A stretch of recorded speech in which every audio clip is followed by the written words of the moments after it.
हम माजरत ख्वाह हैं, पिछले हफ्ते तकनीकी खराबियों की वजह से पटारी टॉप 5 की छुट्टी हो गई। इकराम को पेचिश लगे हुए थे। आप सबको रमजान की बहुत ज्यादा मुबारक हो। इस दफा जो एक नई चीज देखने में आई वो ये थी कि रोजों से एक दो दिन पहले बहुत से लोगों ने बहुत से व्हाट्सएप ग्रुप्स छोड़े, यहाँ तक कि अपने करीबी दोस्तों तक को ब्लॉक किया, क्योंकि वो एक्सपेक्ट कर रहे थे कि बम्बार्डमेंट होगी रमजान मैसेजेस की, वो भी कोई पर्सनलाइज टेक्स्ट्स नहीं बल्कि तस्वीरें और वीडियोस, यहाँ तक कि उनको खतरा था कि उनका फोन चोक हो जाएगा। अब क्योंकि रोजे शुरू हुए हुए 2 दिन गुजर गए हैं तो अब वो वापस सबको ऐड कर रहे हैं। मेरा नाम है अली आफ्ताब सईद और ये है पटारी टॉप 5।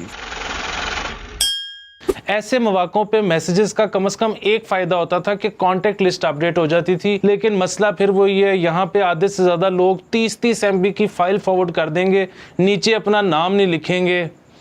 पाकिस्तान में अमूमन तो लोग रोज़ा रखते हैं, जो नहीं भी रखते वो भी बहुत ज़्यादा ख्याल रखते हैं इस बात का कि किसी के सामने कुछ खा के उसकी दिल आज़ारी ना करें। इसलिए कभी अगर आप किसी को कुछ खाता देख लें तो उसको कुटने से पहले एक दफ़ा पूछ लें, शायद उसकी कोई मजबूरी हो जिसको आप सॉल्व करके ज़्यादा सवाब कमा सकें। कुछ हीरो ऐसे भी होते हैं जो कहते हैं रोज़ों में भूख तो लगती ही नहीं, सिगरेट की थ्रोटक होती है बस और थोड़ी सी प्यास। इनको आप अफ्तारी में देखेंगे कभी सिगरेट इनके हाथ में नहीं होगा, पूरा समोसा सालम मुंह में फिट किया होगा। ऐसे ही लोग होते हैं जो कहते हैं हम तो पढ़े ही नहीं थे, पता नहीं कैसे फर्स्ट आ गए। क्योंकि बात मैसेजेस से शुरू हुई थी तो एक तजवीज ये भी है कि अगर चांद रात, ईद, टरू और मरू को एक इवेंट कंसिडर कर लिया जाए और 5 के बजाय एक मैसेज भेजा जाए तो शायद लोगों की जिंदगियों में ज्यादा आसानी पैदा हो जाए। आज मैंने कुर्ता रिपब्लिक पहना हुआ है, इसका फायदा ये है कि ऊपर से ये ग्रीन है और अंदर से फौजियों वाला कैमोफ्लाज है, तो अगर आप एक आम इंसान है तो इसको सीधा पहने और अगर आप पबजी लवर हैं तो इसको उल्टा पहने। मेरी जिंदगी का निचोड़ ये है कि जब भी ये तहैया की है कि इस रमजान में वजन गिरा लेना है, वो कभी पूरा नहीं हुआ, एंड में बड़ी डिसअपॉइंटमेंट होती है। इसलिए इस किस्म की ख्वाहिशें रखने की जरूरत ही नहीं है। वो जो बीच बॉडी आप सर्दियों के पिछले 6 महीने में नहीं बना सके वो इस 1 महीने में भी नहीं बननी। ये बहुत बड़ी बात है कि आप रोजा रख रहे हैं, इसी पे खुश हो। आजकल पाकिस्तान में सबको बहुत ज्यादा शौक है हर चीज को क्रिकेट की जुबान में एक्सप्लेन करने का।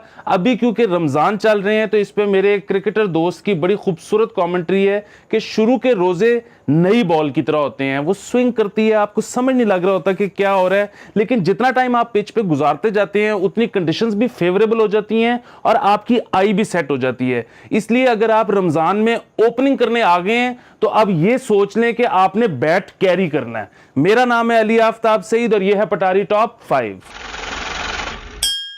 वेस्टर्न मुमालिक में ज्यादातर लोगों को हफ्ते में 2 छुट्टियां होती हैं, जबकि पाकिस्तान में ज्यादातर लोगों को हफ्ते में 1 छुट्टी होती है। ये तो शुक्र है कि रमजान का महीना आ जाता है साल में, जिसकी वजह से हम कंपनसेट कर लेते हैं, क्योंकि एक तो ज्यादातर दफ्तरों में वैसे ही रमजान में हाफ डे होता है और दूसरा लोग अमूमन काम कहते ही नहीं ये सोच के कि आपने कौन सा कर देना। ज्यादातर दुकानदार रमजान में वैसी चीजें ब्लैक कर रहे होते हैं, ऊपर से हुकूमती यूटिलिटी स्टोर्स भी ज्यादातर अपनी चीजें दुकानदारों को ही सब्सिडाइज्ड प्राइस पे बेच देते हैं और हुकूमत अपनी सब्सिडी के पैसे पूरे करने के लिए अगले महीने वैसे ही मजीद महंगाई कर देती है। तो ये ट्रिपल एज्ड सोर्ड है। रमजान में अमूमन दोपहर को सड़कें खाली होती हैं, लोग बाहर निकलना अवॉइड करते हैं, उनका ख्याल होता है निकलेंगे तो प्यास लगेगी। अफ्तारी के वक्त पता नहीं क्यों सारे बाहर आ जाते हैं, बेतहाशा रश हो जाता है। खैर DHA वालों को फर्क नहीं पड़ता क्योंकि उसके एंट्री एग्जिट सारा साल ही 6 से 8 बजे तक चौकट रहते हैं। कुछ दोस्त वजन गिराने के लिए रमजान के अलावा इंटरमिटेंट फास्टिंग करते हैं। मैंने उनसे पूछा कि वो ज्यादा मुश्किल है या रोजा रखना, तो उन्होंने कहा कि इंटरमिटेंट फास्टिंग, उसकी वजह यह है कि उसमें वो पानी पी सकते हैं। तो जब तक आपने कुछ खाया पिया नहीं होता बॉडी को समझ नहीं आ रही होती कि क्या हुआ है। जैसे ही आप पानी पी लेते हो साथ ही बॉडी आइडेंटिफाई कर लेती है अच्छा भूख लगी हुई है, उसके बाद फिर भूख मजीद चमक जाती है। एक और चीज जो इस दफा रमजान में नोट की है कि मोटरवे के ऊपर ज्यादातर ईटरीज शाम 5 बजे के बाद खुल रही हैं। अगर तो इसकी वजह कस्टमर्स का ना होना है तो फिर तो ठीक है, अगर एहतराम रमजान की वजह से ये कर रहे हैं तो मोटरवे पे तो जो भी शख्स होगा वो सफर की हालत में होगा और सफर की हालत में तो रोजा रखना फर्ज नहीं है। रोजा मोहब्बत का भी असल इम्तिहान है, क्योंकि कई लोग ऐसे होते हैं जो कोई गलती भी करें तो आपको गुस्सा नहीं चढ़ता बल्कि वो क्यूट लगते हैं, जबकि रोजे की हालत में कोई भी चवल मारे तो आपको चवल ही लगता है।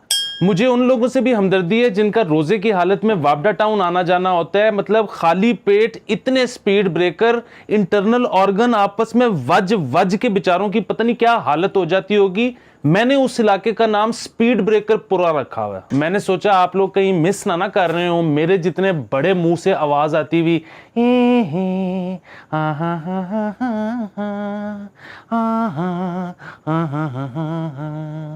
मैंने आज फिर कुर्ता रिपब्लिक पहन रखा है। आपको शायद देखने में गर्म लग रहा हो, लेकिन इसका कमाल ये है खीरे जितना ठंडा है। इकराम, सहरी का टाइम हो गया है, बाहर से कुछ खिला ही दे। रेस्टोरेंट्स के टैरिफ देखे तूने? इससे अच्छा है बंदा हफ्ते की ग्रोसरी कर ले। ये खान खून तूने एवं नाम के साथ लगाया हुआ है, तू अंदर से शेख ही। इकराम, जब अपनी दिहाड़ी का टाइम आने लगा था तो पंजाब असेंबली ने करारदाद पास कर दी है कि शोबिज सेलिब्रिटीज रमजान ट्रांसमिशन ही नहीं कर सकते। और तुझे किसने बोला तू शोबिज से है? तू शो ऑफ है। साफी नहीं मानते, एनालिस्ट नहीं मानते, शोबिज वाला शोबिज नहीं मानते।